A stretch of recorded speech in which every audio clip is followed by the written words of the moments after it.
Друзья мои, всем привет!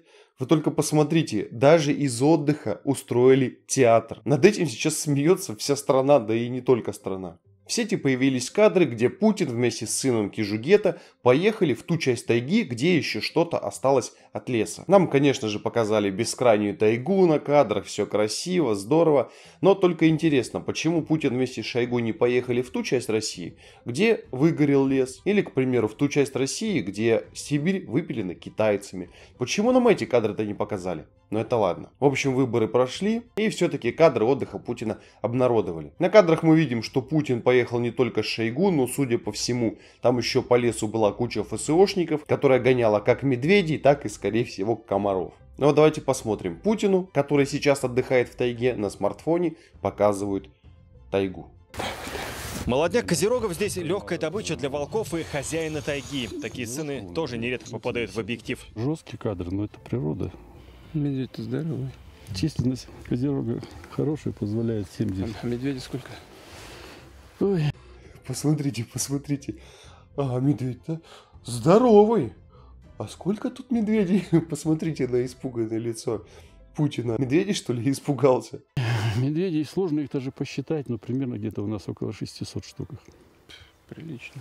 Прилично, конечно же, прилично. Уже, наверное, сам не рад, что в тайгу решил поехать, а не в Сочи. Но больше всего, друзья, мне понравилось другое. То, что в этой истории, конечно же, которая делалась только исключительно ради съемок, показали камин Карабаса-Барабаса. Разбитый на опушке. Для президента подготовили просторную палатку с раскладной кроватью. Посмотрите, настоящий сибирский мужик отдыхает вот в такой мощной палатке.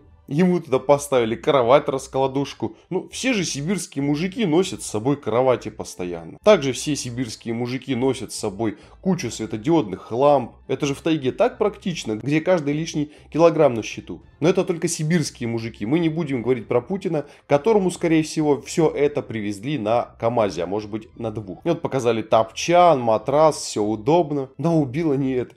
Солидно. Надо лучше работать. Но главу Минобороны больше впечатлило другое. Нарисованный камин. Главу Минобороны впечатлило другое. Бутафорский камин. Камин нарисованный.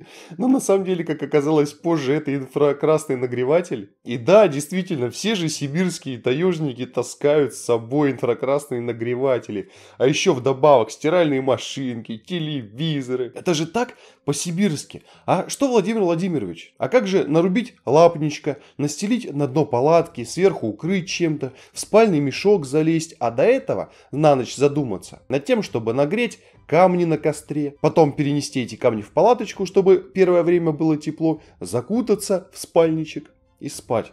Нет, мы притащим инфракрасный нагреватель, кровати, все, чтобы было максимально удобно, комфортно. Ну какой же это сибирский отдых? Все таежники, сибиряки сейчас просто ржут над этим. Друзья мои, напишите в комментариях, кто из вас хоть раз отдыхал в тайге. Просто я сам сибиряк, и такой отдых, это просто кажется дикостью. Оказалось, это гибкий инфракрасный обогреватель. Больше всего камин у вас нет. Это камин, да. Между прочим. Даже Шойгу смеется. Шойгу смешно, что Путин взял и припер с собой инфракрасный нагреватель. Ну это же вообще, ну это просто театр. Это реально камин Карабаса-Барабаса. Между прочим, он греет. Зря вы смеетесь. Он греет, посмотрите. Нечего, огонька посидеть. И вот знаете, конечно же, смешно, это хорошо, здорово, как Путину в тайге со смартфона показывают саму тайгу, животных, потому что, скорее всего, всех разогнали ФСОшники. Но почему-то Путину со смартфона не показывают другие кадры. Почему, интересно, Путину не показали, как в Ангарске торжественно открыли уличный туалет для водителей автобусов? Добрый день! Сегодня состоялась презентация и открытие нового санитарного узла для водителей маршрута номер 7. Поздравляем их с удобствами. Скамеечка для отдыха. Мойте, пожалуйста, руки. Желаю всем удачи. Спасибо за внимание. Почему вот это Путину не показали? Или, допустим, вот эти кадры, где в Новосибирске пенсионеры за просрочку подрались возле мусорного бака.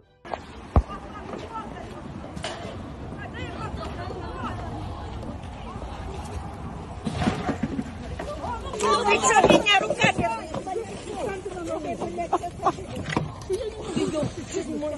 А что?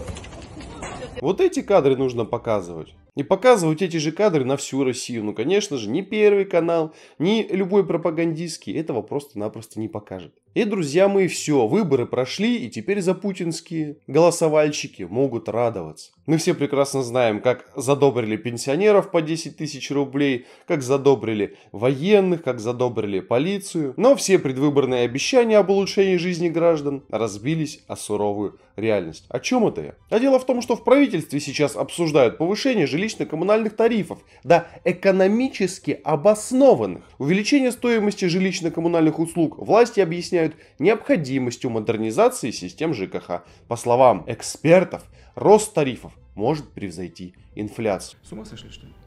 Ну что, те пенсионеры, которые голосовали за Путина, рады вы, что вам дали 10 тысяч, правда? Ну а сейчас ждите, потому что вам и всей России задерут тарифы ЖКХ. Почему? Потому что они сейчас экономически необоснованные. Они слишком низкие. Слишком низкие у нас коммуналки, друзья мои. А сейчас начинается сезон отопления. Вот сейчас все мы обрадуемся. Вот это будет здорово. Ну что, как вам предвыборные обещания сбылись? Да, постепенно начинают сбываться. Вот сейчас жизнь россиян улучшится. И в то же время давайте посмотрим на нашу оппозицию. Вы знаете, что в субботу проходил митинг за отмену электронного голосования, за обнуление результатов выборов, потому что результаты выборов россияне признавать не хотят. Но где же наша оппозиция? Где же Зюганов в это время находится, пока коммунисты стоят на Пушкинской площади?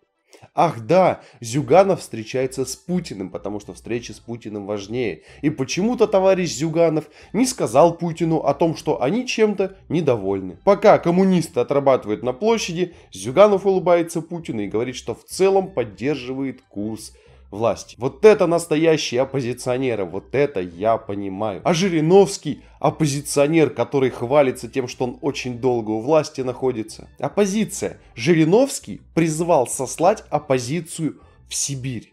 Жириновский призвал оппозицию, настоящую оппозицию, отправить ссылки. Не верите? Я серьезно. И очень печально, что некоторые партии подыгрывают тем, кто готов с улыбкой всадить нож в спину нашей Родины. Стыдно, когда парламентская партия сотрудничает с пятой колонной, а через нее с антироссийскими зарубежными центрами. Вот, Владимир Ильич, мы сейчас здесь с вами сидим, а в центре Москвы бунтует часть молодежи, не молодежи, москвичей, организованные городской организацией ЛДПР. Вот. Все правильно сказал. Друзья мои, вот прям оговорочка по Фрейду. Не ЛДПР, КПРФ. Рашкин там такой заводила. Вот они это все покажут на весь мир. Вот народ выступает с отрицательной оценкой итогов выборов. Министр обороны недавно сказал, что мы будем строить новые города в Сибири. Мы эту идею поддерживаем. Одна проблема. Откуда взять людей для этих новых городов? Мы предлагаем восстановить такое понятие, как ссылка. У нас в тюрьме сидят люди, 1000 рублей где-то украл или подрались по пьяни. Вот футболисты, помните, Мамаев, Кокорин. Их отправили в колонию на 2-3 года.